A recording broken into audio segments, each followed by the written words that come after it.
Making resume using Claude AI, it's a pretty easy. So very first open your browser and type Claude.ai and hit the enter. Right now you just need to sign in with your Gmail. It's free completely. Right now you just need to type here, I want to make resume. After that, here you just need to select the format. Here you can see I select PDF format.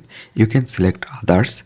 So right now select first option from here, and here you can see I just select it. Right now here they just ask some information like personal info, works experiences, education, skills and other things. You just need to give the all information in the chat box.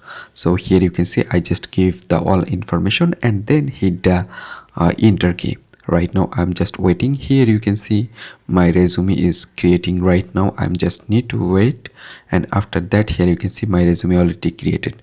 Right now if you just want to download it, on the top right hand corner there have a download icon. You can easily download it from here.